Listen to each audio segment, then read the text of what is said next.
मेरा नाम साहिल है और मैं बुंदेलखंड का रहने वाला हूँ। बुंदेलखंड से करीब 2 किलोमीटर दूर मेरा गांव है जिसका नाम आजादपुर है और मैं वहीं पर रहता हूँ। दोस्तों, आज मैं आपको अपने साथ हुई एक सच्ची कहानी के बारे में बताने जा रहा हूँ।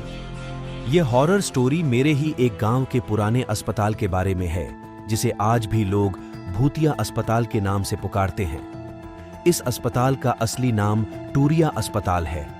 इस अस्पताल को आज से करीब 100 साल पहले अंग्रेजों ने बनाया था और इस अस्पताल के ठीक सामने एक पुराना कब्रिस्तान भी है जो अस्पताल के टाइम पर ही वहां पर बनाया गया था।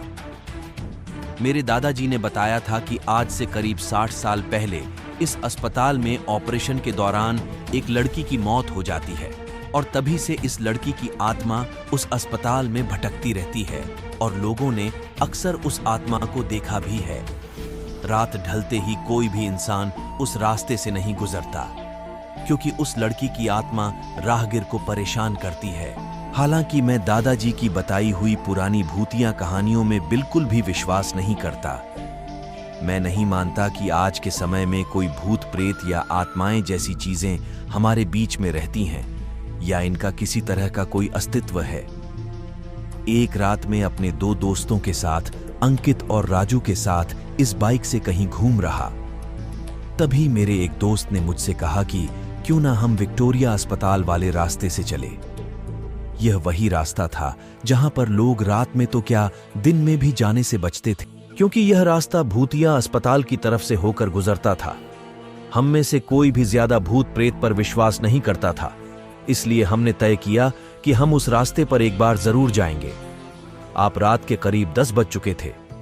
हम तीनों ने यह बात अपने परिवार वालों को न बताने का भी एक दूसरे से वादा किया कि कुछ भी हो, हम यह बात अपने घर पर नहीं बताएंगे और फिर हम उस रास्ते पर निकल पड़ते हैं। जैसे ही हम उस रास्ते से निकले तभी हमारी बाइक फिसल गई क्योंकि उस रास्ते में बहुत सारी रेत पड़ी हुई थी और हम तीनों वहीं जमीन पर धड़ाम से गिर जाते हैं और बाइक हमसे थोड़ी दूर जाके गिर पड़ती है।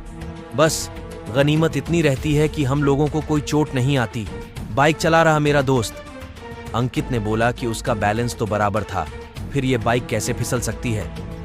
हालांकि वह थोड़ा डर गया था तो मेरे दूसरे दोस्त राजू ने कहा कि बाइक अब चलाएगा। अंकित, अब तू मेरे साथ पीछे बैठ। अब राजू बाइक चला रहा था।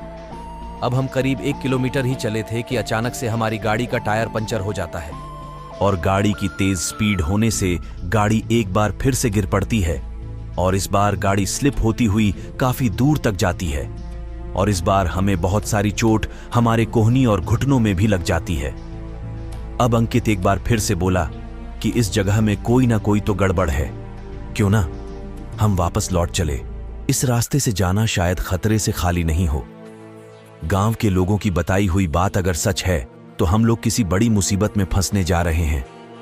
लेकिन मैंने और राजू ने उसकी बात नहीं मानी और बाइक उठाकर पैदल ही चलना शुरू कर दिया। अभी हम थोड़ी दूर ही चले थे कि अचानक किसी लड़की के चीखने की आवाज सुनाई दी। यह आवाज सुनकर हम तीनों रुक गए। अंकित बोला, यार तुम लोगों ने कोई चीखने की आवाज सुनाई दी क्या? हमने उसकी बात को अनसुना करके कहा, अबे किसी जानवर की आवाज आई होगी, चल आगे चलता रह। लेकिन अंकित को पूरा विश्वास था कि किसी लड़की की आवाज थी और एक बार फिर हम आगे की तरफ चलने लगे। 5 मिनट चलने के बाद हमें फिर से वह चीख सुनाई दी। इस बार तो हम दोनों को भी थोड़ा डर लगने लगा था क्योंकि कोई भी लड़की आसपास नहीं दिखाई दे रही थी। अब हम किसी तरह से इस आत्मा या भूत जैसी दूसरी चीज का एहसास करने लगे। बस यही ख्याल ने हमारे पूरे बदन पर पसीने ही पसीने ला दिए। हम तीनों ने वापस चलने के बारे में सोचने लगे, लेकिन अब तक तो हम आधे रास्ते के बीचों बीच आ चुके हैं। अगर हम वापस जाते हैं तो 3 किलोमीटर का रास्ता तय करना पड़ेगा और अगर आगे चलते हैं तो सिर्फ 2 किलोमीटर में ही हम अपने घर पहुंच जाएंगे। अब हमें तय करना था, हम आगे जाएं या वापस लौट जाएं। अब हम तीनों ही बहुत ज्यादा डर महसूस कर रहे थे, इसलिए हमें यह जल्द से जल्द फैसला करना था। हम लोगों ने आगे जाने का फैसला किया। थोड़ा आगे चलने पर हमें बरगद के पेड़ के पछ एक औरत बैठी हुई दिखाई देती है। इतनी रात को अकेली औरत को देखकर हमारे तो रपटे खड़े हो गए। अब हम लोगों ने पीछे मुड़ने का सोचा, तभी वह बूढ़ी औरत चिल्लाई, बेटा रुको, मुझे हाईवे तक का रास्ता बता दो। हमने पूछा, इतनी रात को आप इस रास्ते में कैसे निकल रही हो? तो उस बुढ़िया ने कहा, मैं पड़ोस के ही गांव की रहने वाली हूं और मेरे पास पैसे बिल्कुल भी नहीं है, इसलिए पैदल पैदल जा रही हूं। हाईवे के उस पार मेरा गांव है और मैं वहीं रहती हूं। हम लोगों ने उस बुढ़िया की बात पर विश्वास कर लिया। उस बुढ़िया को अपने साथ चलने को कहा। फिर हम सभी आगे की तरफ चलने लगे। रास्ते में वह बुढ़िया हमसे बहुत सारी बातें पूछने लगे। अब बुढ़िया हम तीनों के पीछे चल रही थी और हम तीनों दोस्त अपनी अपनी बात करते हुए आगे चल रहे थे। तभी राजू बोला कि लो माँ जी, आपका रास्ता आ गया। और वह जैसे ही पीछे मुड़ा तो वहां पर कोई भी नहीं था। हम तीनों की तो मानो से टिपिट्टी घुल गई हो। हम बाइक को धक्का मारते हुए जोर से भागने लगे। भागते भागते अंकित को ठोकर लग जाती है और वह वहीं सड़क पर गिर जाता है। हमें जोर से चीख सुनाई देती है। हमने भी बाइक को वहीं पटक कर अंकित को साथ लेकर दौड़ने लगे और अस्पताल के पास वाले कब्रिस्तान तक हम वहां पहुंच जाते हैं। जब हम कब्रिस्तान के पास पहुंचे तब रात के करीब 12 बज चुके थे।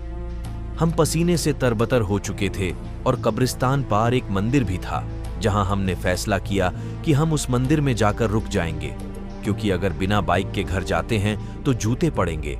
इसलिए उस रात हम मंदिर में ही रुक गए और सुबह होते ही बाइक लेकर अपने अपने घर आ गए। घर वालों को अपने दोस्त के यहां रुकने का बहाना बना दिया कि हम रात अपने दोस्त के घर रुके थे। उस रात के बाद हम उस रास्ते पर कभी नहीं गए।